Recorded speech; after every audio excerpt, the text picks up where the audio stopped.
Good morning, everyone. This is Emily on Hot Topic and Fresh News.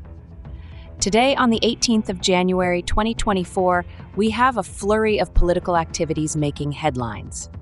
Former President Donald Trump is ramping up attacks on GOP rival Nikki Haley, claiming a vote for her in the New Hampshire primary is essentially a vote for Biden and a Democrat Congress.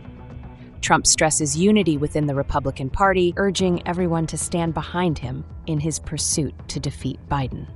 Meanwhile, Florida Governor Ron Desantis has a busy schedule ahead of the primary and is making his way back to New Hampshire following events in South Carolina. Despite staff cuts at the Never Back Down PAC, DeSantis assured that his campaign staff isn't thinning in New Hampshire. He plans to engage with voters in a series of events in New Hampshire. In a different light, Trump spent a major part of his day in a New York courtroom, embroiled in a defamation lawsuit filed by Jean Carroll. Carroll alleges that Trump sexually assaulted her and testified about the negative impact of Trump's remarks on her reputation. In the Biden camp, the campaign announced a significant fundraising feat over the past 24 hours, raising over $0.6 million following Trump's victory in the Iowa caucuses. President Biden highlighted the campaign's earnings and called upon grassroots support in their battle against MAGA Republicans. House GOP Conference Chairwoman Elise Stefanik is slated to join Trump's campaign trail in New Hampshire, fueling speculations about her potentially vying for the vice presidency. Stefanik, a staunch Trump ally, is known for her support for the January 6th defendants. DeSantis, on the other hand, will return to New Hampshire on Friday for multiple events and is set to campaign in South Carolina over the weekend. When questioned about Haley's critique that he is sidelining New Hampshire, DeSantis brushed it off with a laugh and fired back at Haley's political stances. This activity around the New Hampshire primary is crucial, with 22 delegates up for grabs. While a primary win is favorable, it is not a definitive indicator of securing the nomination or the White House. The state is a vital battleground in the general election, boasting a sizable independent voter base. The Greater Manchester and Nashua region is particularly critical within the state, leaning Democratic in recent years, but also showing noteworthy support for Republicans. Back to you, David. Hello, everyone. Your host, Emily, here. And you've also got me, David, at your service. We're here with you every day on Hot Topic and Fresh News. Don't forget to subscribe and turn on your notifications. It helps us keep bringing you the latest news. Now, straight to the hot topics.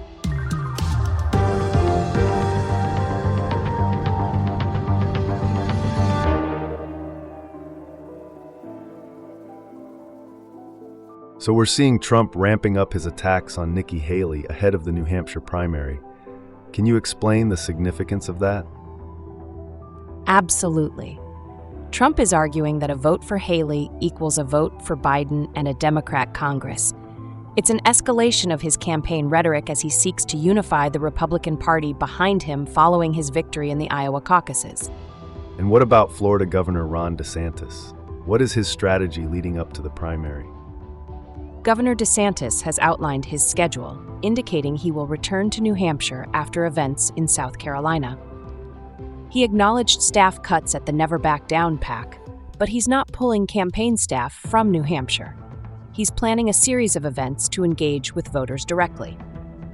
It's interesting that DeSantis seems to be conceding that New Hampshire may be out of reach for him. Can you expand on that? Yes, DeSantis' campaign seems to acknowledge that the state may be hard to win. His focus on Iowa and a shift to the right may have alienated New Hampshire's more moderate electorate. So his strategy appears to be focused on showing up and answering questions directly from voters. Lastly, we heard that Trump spent most of Wednesday in a New York courtroom. What's the story there? Trump is embroiled in a defamation lawsuit filed by Jean Carroll.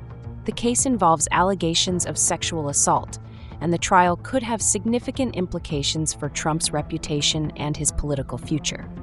This courtroom battle with Trump and Jean Carroll reminds me of a similar case that made headlines recently, the defamation lawsuit against Prince Andrew. Much like in this situation, the controversy significantly impacted the public image of the person involved. You're absolutely right. It's fascinating how these high-profile cases have parallels.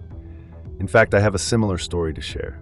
Just last week, I was reading about the legal troubles of French presidential candidate Eric Zemmour. He's also facing allegations that, if proven true, could jeopardize his political career. Amazing how these situations seem to echo across different political spheres, isn't it? It just goes to show how the personal conduct of political figures is increasingly under scrutiny, and rightly so. Indeed. In this era of immediate information and social media, public figures must be prepared for every aspect of their lives to be examined. It's a new level of accountability. And let's not forget the ongoing election campaigns. With Trump winning the Iowa caucuses, Haley and Desantis are now strategizing to counter his momentum. Yes, it's a tactical game. We're also seeing Trump upping his attacks on Haley, even resorting to using her first name Nimrata in what appears to be a dog whistle tactic, a controversy in itself. What's the latest on Haley's campaign activities? Haley is gearing up for a CNN-hosted GOP presidential town hall tomorrow, with a rally in Rochester, New Hampshire expected later today. She took a brief trip to South Carolina due to her father's hospitalization, but he has since been released. Meanwhile, what's happening with DeSantis' campaign? There are some shifts happening. The super PAC supporting DeSantis, Never Back Down, has let go of an undisclosed number of paid staff. The DeSantis campaign is now moving most of its staff to South Carolina, reflecting an increased focus on that state. And what about Trump? Where does he stand amidst all this? Trump had a busy day, attending the second day of his civil defamation trial in New York. He's expected to fly to New Hampshire for a rally later this evening. Now, here's something surprising. The Biden campaign announced it raised more than $1.6 million from grassroots donors in the 24 hours following Trump's win in the Iowa caucuses. This suggests a surge in support for Biden following Trump's victory. That is fascinating. It seems like the political battleground is heating up, with each side rallying for support as they navigate these various trials and campaign events. What's the latest update on Biden's fundraising efforts? Biden's campaign and the Democratic Party reportedly raised more than $75 million in the final fundraising quarter of last year. This follows the recently reported $1.6 million raised within 24 hours of Trump's Iowa win. Now, there's news about Elise Stefanik and Donald Trump. Could you elaborate on that? Certainly. Elise Stefanik, the House GOP conference chairwoman, is slated to campaign with Trump in New Hampshire this week. This move is being viewed by some as an audition for a potential vice presidential role if Trump were to run again. What makes Stefanik a potential candidate for Trump's vice president? Stefanik has shown consistent support for Trump, being the first member of Congress to endorse him before his official announcement. She's also embraced Trump's rhetoric about the January 6 defendants, referring to them as hostages, and has filed multiple ethics complaints about the judges overseeing Trump's legal cases. What's the latest on DeSantis' campaign trail? DeSantis is returning to New Hampshire on Friday for several events backed by his super PAC. This will be followed by campaign activities in South Carolina over the weekend. DeSantis seems to be focusing his efforts on these key states. What's the latest squabble between DeSantis and Haley?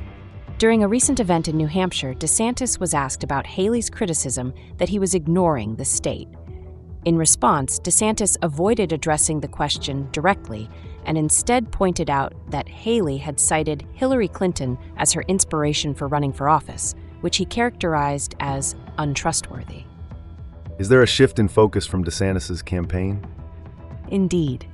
Although DeSantis has been campaigning in New Hampshire, the main focus of his campaign and resources was on Iowa. Now that Iowa is over, there's a clear shift towards South Carolina.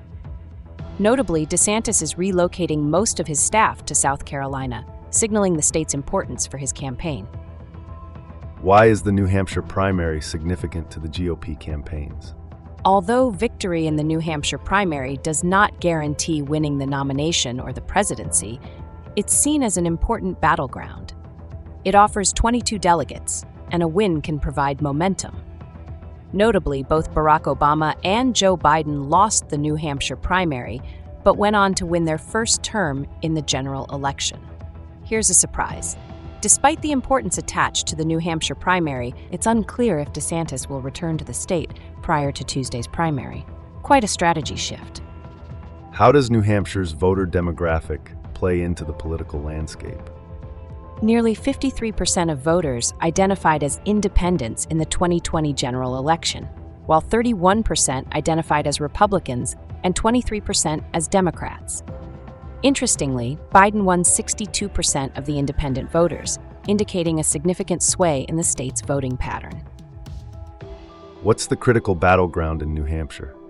The greater Manchester and Nashua region is a crucial battleground.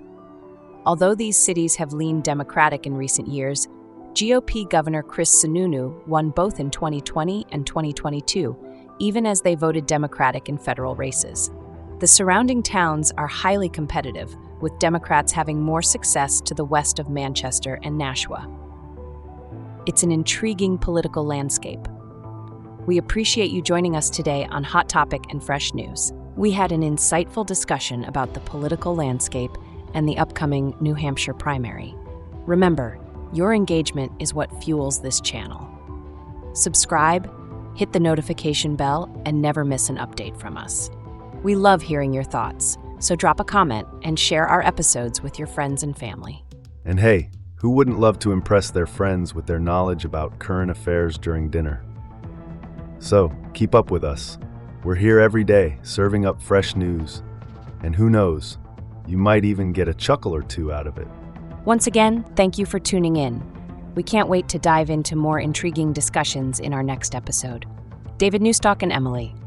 Stay in the loop. Keep your eyes on the news. Our channel's content will amuse.